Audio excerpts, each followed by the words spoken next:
I yield 2.5 minutes to an American patriot, someone who's been relentless in his efforts to stop America from blundering into foreign adventures. Congressman Ron Paul from Texas. The gentleman from Texas is recognized for 2.5 minutes. I thank the gentleman for yielding. I think this bill would be better named if we called it Obsession with Iran Act 2012.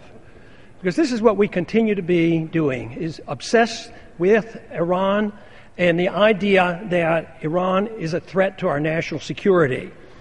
Iran happens to be a third world nation. They have no significant Navy, Air Force, intercontinental ballistic missiles.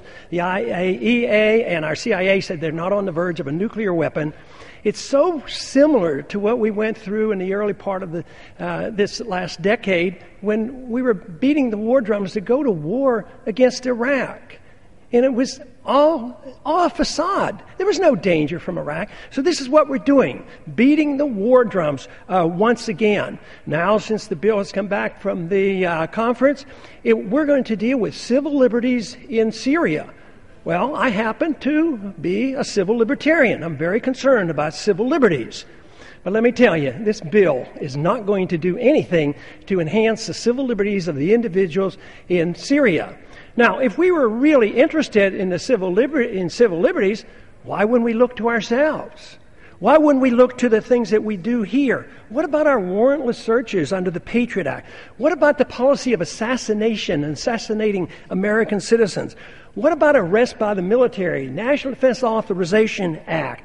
What about the drone warfare that we go on? Do you think we're protecting civil liberties by arbitrarily dropping drones or threatening to drop drones any place in the world with innocent people dying?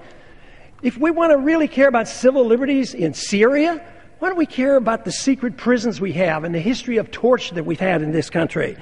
What about the fact that kill lists are being made by the executive branch of government and we sit idly by and approve of it by saying nothing, and the American people put up with it, and we march in this direction, marching into a determination to have another war. When you put on sanctions on a country, it's an act of war, and that's what this is all about. The first thing you do when war breaks out between two countries is you put sanctions on them. You blockade the country. So this is an act of war. What would we do if somebody blockaded and put sanctions on us and prevented the importation of any product in this country? We'd be furious. We'd declare war. We'd go to war. So we are the antagonists. We're over there poking our nose in other people's affair, just looking for the chance to start another war. First it's Syria, then Iran. We have too many wars. We need to stop the wars. We don't have the money to fight these wars any longer. Gentlemen, for yielding. I'm still rather impressed with the obsession over a weapon that does not exist, and no concern whatsoever about many nuclear weapons that are held by countries that never even joined the Nuclear Non-Proliferation Treaty. It is called for in the debate that Iran should end all its nuclear programs, but they're permitted to have their nuclear programs under the Non-Proliferation Treaty. And the other countries that have weapons, and including the countries that hold the weapons that came from the Soviet system, seems like that would be a much greater danger. You know, the investigation by the UN or by our CIA has never indicated that they've ever enriched above 20%. And they said they won't even do it to 20%. If they would merely allow it, the West would cooperate and sell them this material. They said, we don't need it, but we need 20% enrichment for nuclear isotopes, medical isotopes.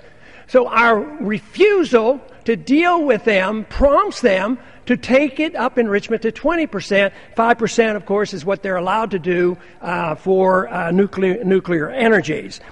But this idea that we can badger people and then defy the law, what we're asking them to do, if to close down their program, is you're asking them to defy international law. They agreed to this. They have a right to do this under this treaty. And for us to come and say, well, they must quit it, I think it really is very close to an obsession on a country that is incapable of attacking us or attacking. They don't have a history of invading their neighboring countries. The last time they were at war was with Iraq, and we bugged Iraq to go into Iran. So I find this very distressing that the obsession continues. I find it very, very upsetting that this vote will, of course, be overwhelmingly in support of correcting the civil liberties of Syria and making Iran toe the line and give up on something that they're permitted to do.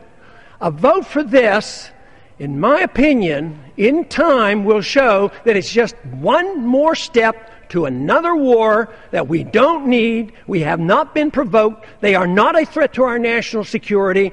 And we should not be doing this. We've been doing it too long. For the last 10, 15 years, we're just obsessed with this idea that we go to war and try to solve all the problems of the world. At the same time, it is bankrupting us. I strongly urge a no vote on this resolution.